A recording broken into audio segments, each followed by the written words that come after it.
നമസ്കാരം സുഹൃത്തുക്കളെ, സ്പോർട്സ് പിച്ചിലേക്ക് ഏവർക്കും സ്വാഗതം. പ്ലേ ഓഫിലേക്കുള്ള CSKയുടെ കുതിപ്പിൽ നിർണായക പങ്കുവച്ച അൻഷുൽ കാംബോജ് ടൂർണമെന്റിലെ ഏറ്റവും മികച്ച ബൌളർമാരിൽ ഒരാളായിരുന്നു. എന്നാൽ ലക്നൌവിൽ വെച്ച് മിച്ചൽ മാർഷും നിക്കോളാസ് പൂരാനും ചേർന്ന് നടത്തിയ തകർപ്പൻ ബാറ്റിംഗ് പ്രകടനം അദ്ദേഹത്തിന്റെ സീസൺ റെക്കോർഡുകൾക്ക് വലിയൊരു തിരിച്ചടിയായി. കാംബോജിന് പിന്തുണയുമായി റായിഡു ഏകാന സ്റ്റേഡിയത്തിൽ നേരിട്ട ഈ കനത്ത പ്രഹരത്തിനു ശേഷവും മുൻ CSK താരം റായിഡു ഇതിനെ പിന്തുണച്ചു സംസാരിക്കുകയുണ്ടായി. ഒന്നും നഷ്ടപ്പെടാനില്ലാത്ത അവസ്ഥയിൽ കളിച്ച മികച്ച ഫോമിലുള്ള രണ്ട് ലോകോത്തര അന്താരാഷ്ട്ര കളിക്കാർക്കെതിരെയുള്ള ഒരു മോശം ദിവസമായി കണ്ട് ഇതിനെ തള്ളിക്കളയണമെന്നാണ് അദ്ദേഹം അഭിപ്രായപ്പെട്ടത്. ESPN ക്രിക്ക് ഇൻഫോയുടെ ചർച്ചയിൽ പങ്കെടുത്തുകൊണ്ട് റായിഡു ഇങ്ങനെ പറഞ്ഞു: സീസണിലുടനീളം മികച്ച രീതിയിൽ പന്തെറിഞ്ഞ ഒരു കളിക്കാരന് ഒരു മോശം ദിവസം ഉണ്ടാകുക സ്വാഭാവികമാണ്. ഇത് ഒരു ബാറ്റർ 0-ന് പുറത്താകുന്നത് പോലെയാണ്, അല്ലെങ്കിൽ ഗോൾഡൻ ഡക്ക് ആകുന്നത് പോലെ. ആ മത്സരത്തിൽ അവനെറിഞ്ഞ പന്തുകൾ പരിശോധിച്ചാൽ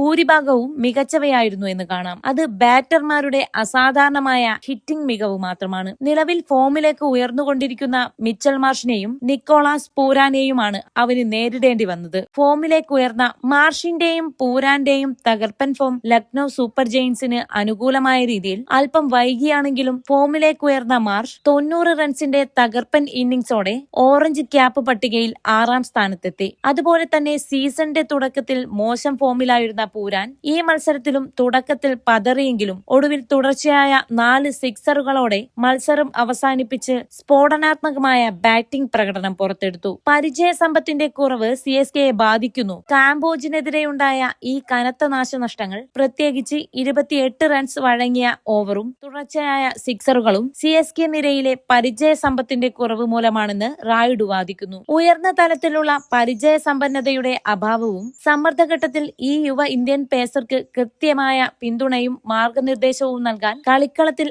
ആരുമില്ലാതിരുന്നതും തിരിച്ചടിയായി മാറി. കളിക്കളത്തിലെ CSK ടീമിലേക്ക് നോക്കുമ്പോൾ കളി നിയന്ത്രിക്കാൻ സാധിക്കുന്ന മികച്ച കളിബുദ്ധിയുള്ള പരിചയസമ്പന്നരായ കളിക്കാർ അധികമില്ലെന്ന് എനിക്ക് തോന്നുന്നു. കാംബോജിന്റെ അടുത്തു ചെന്ന് തോളിൽ തട്ടി ശാന്തനാകൂ, ഒരു 10 സെക്കൻഡ് കാത്തു നിൽക്കൂ, നിന്റെ ഷൂസിന്റെ ലേസ് ഒന്ന് കെട്ടൂ എന്ന് പറഞ്ഞ് കളിയിലെ സമ്മർദ്ദം കുറയ്ക്കാൻ കെൽപ്പുള്ളവർ അവിടെ കുറവായിരുന്നു, റായിഡു വിശദീകരിച്ചു. സഞ്ജു സാംസണിന്റെ നായകത്വ ശൈലി സഞ്ജു സാംസണെ പോലെയുള്ള ഒരു കളിക്കാരൻ ആ നിമിഷം ഉപയോഗിച്ച് കാംബോജിനെ ശാന്തനാക്കേണ്ടതായിരുന്നുവെന്നും റായിഡു കൂട്ടിച്ചേർത്തു. എന്നാൽ സാംസൺ പൊതുവെ ഇത്തരം സാഹചര്യങ്ങളിൽ നേരിട്ട് ഇടപെടുന്ന ഒരു കളിക്കാരനല്ലെന്നും അദ്ദേഹം ചൂണ്ടിക്കാണിച്ചു. വിക്കറ്റ് കീപ്പറായ സഞ്ജു സാംസൺ ഒഴികെ കളിതന്ത്രങ്ങൾ മെനയാൻ കെൽപ്പുള്ള അധികം പേർ മൈതാനത്ത് ഉണ്ടായിരുന്നില്ല. അവൻ പൊതുവെ ഇത്തരം കാര്യങ്ങളിൽ നിന്ന് അല്പം അകലം പാലിക്കുന്ന ആളാണ്, പെട്ടെന്ന് ഇടപെടാറില്ല, റായിഡു പറഞ്ഞു. ആ ഘട്ടത്തിൽ ബൌളർമാരുടെ ചിന്താഗതി തിരിച്ചുവിടുക മാത്രമാണ് വേണ്ടത്. ആ സമ്മർദ്ദ നിമിഷത്തിൽ അവൻ നിയന്ത്രണം നഷ്ടപ്പെട്ടു പോകാതിരിക്കാൻ ശ്രദ്ധിക്കണമായിരുന്നു. പ്ലേ ഓഫ് സാധ്യതകൾ